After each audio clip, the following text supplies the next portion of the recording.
Halo, jumpa lagi bersama tim Story Dunia.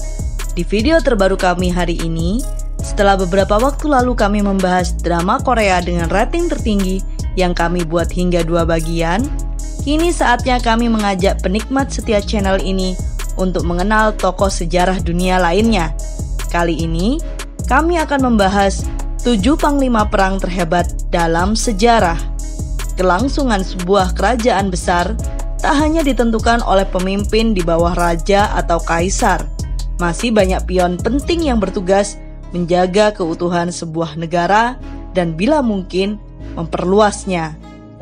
Pion penting tersebut adalah para jenderal dan panglima yang maju ke medan perang yang berperan sebagai tonggak negara.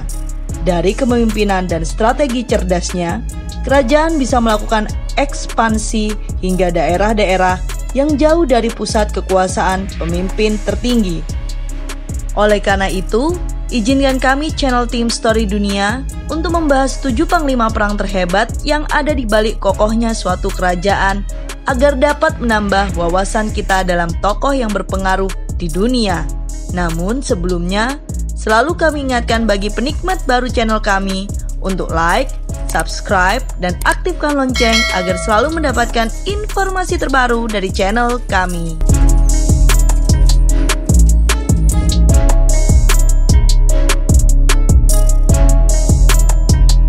Sebelum mengangkat dirinya sendiri sebagai Kaisar Prancis, Napoleon sudah lebih dulu dikenal dunia barat sebagai seorang pemimpin militer yang andal. Namanya ditakuti di banyak negara. Negarawan kelahiran Korsika 15 Agustus 1769 ini menanjak karirnya selama Revolusi Prancis. Berkat penyerangan-penyerangan yang dia pimpin selama Perang Revolusioner Prancis dan Perang Napoleon, Prancis sukses mendominasi Eropa selama 1 dekade dan menghabiskan musuh-musuh dalam selimut yang bisa membahayakan koalisi.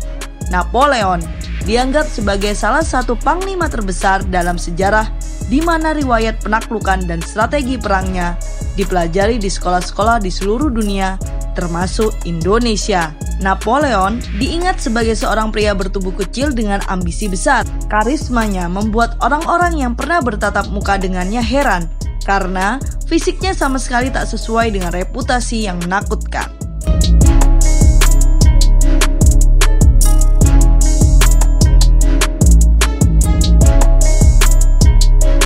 Genghis Khan adalah pendiri Kekaisaran Mongol dan Khan Agung pertama.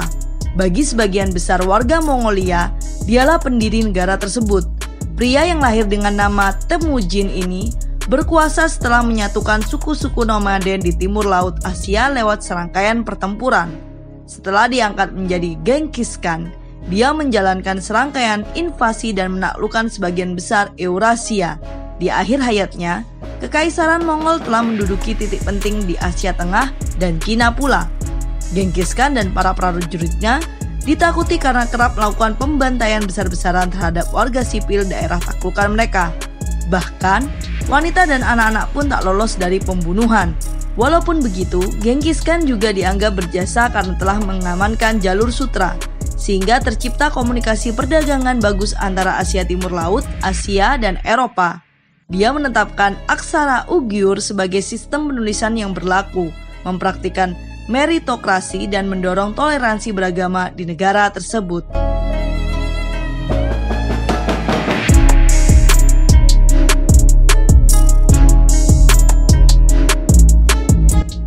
Alexander III dari Makedonia atau lebih dikenal dengan nama Alexander Agung merupakan seorang raja dan panglima militer yang mendapat julukan Agung karena kepiawaiannya sebagai seorang pemimpin perang.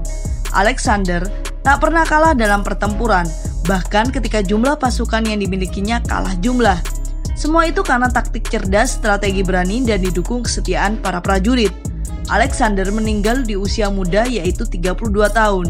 Dia menghabiskan sebagian besar tahun-tahun kekuasaannya dalam kampanye militer melalui Asia dan Afrika Timur Laut untuk menciptakan salah satu kerajaan terbesar dalam sejarah. Daerah-daerah kekuasaannya meliputi Yunani, India, Eropa, Persia, dan Mesir.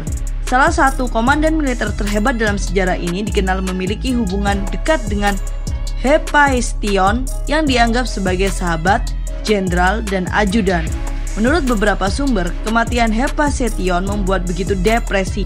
Kabarnya, kesedihan Alexander sepeninggalan Hephaestion berperan besar dalam turunnya kesehatan fisik dan mental sang raja di bulan-bulan terakhir menjelang kematiannya sendiri.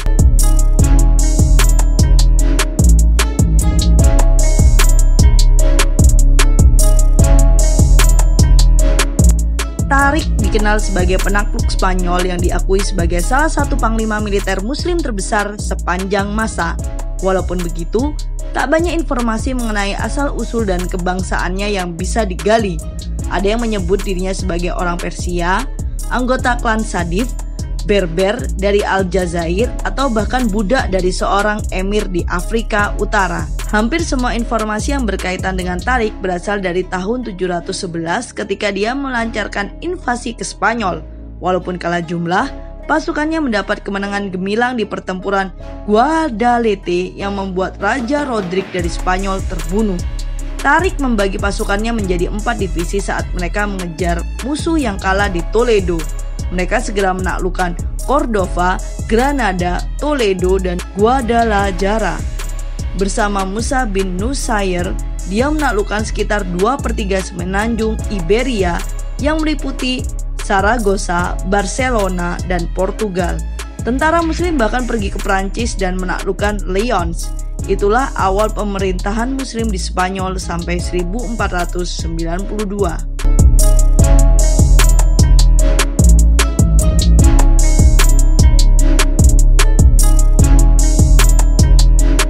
Ieyasu Tokugawa adalah shogun pertama dari Kesogunan Tokugawa Jepang yang secara efektif memerintah Jepang sejak pertempuran Sekigahara pada tahun 1600 hingga datangnya restorasi Meiji di tahun 1868. Ieyasu merebut kekuasaan pada tahun 1600, ditunjuk sebagai shogun pada tahun 1603 dan turun tahta dari jabatannya pada tahun 1605. Tetapi tetap berkuasa sampai kematiannya pada tahun 1616. Ieyasu memiliki sejumlah kualitas yang memungkinkannya untuk naik ke tampuk kekuasaan. Dia adalah ahli strategi yang berhati-hati, namun berani mengambil keputusan berani di saat yang tepat. Dia sempat bersekutu dengan klan Hojo, Nobunaga Oda, serta Hideyoshi Toyotomi dan menghasilkan keuntungan untuk kedua belah pihak. Ieyasu memiliki kesetiaan besar, seperti yang ditunjukkan pada Nobunaga Oda, walaupun dia juga tak segan berkhianat jika aliansi dianggap merugikan. Itulah yang dilakukan terhadap keluarga Hojo. Sampai saat ini, Ieyasu disebut sebagai salah satu dari 3 pemersatu Jepang. 2 lainnya adalah mantan majikannya, Nobunaga Oda dan Hideyoshi Toyotomi.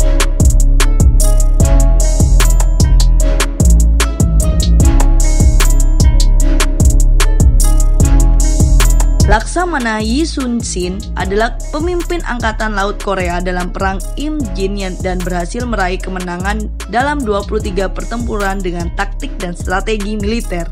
Dianggap luar biasa sebab pasukan Yi selalu kalah jumlah dalam setiap pertempuran. Kemenangan Yi yang paling gemilang adalah pertempuran Myeongyang, di mana dia mengalahkan 333 kapal Jepang hanya dengan 13 kapal.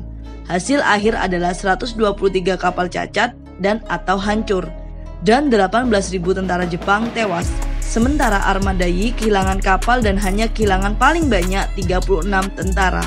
Admiral Yi juga berjasa atas pertempurannya, kapal penyu yang sangat efektif dalam pertempuran di laut. Saat ini, Laksamana Yi dikenang sebagai pahlawan terbesar Korea yang salah satu pemimpin militer terbesar dalam sejarah.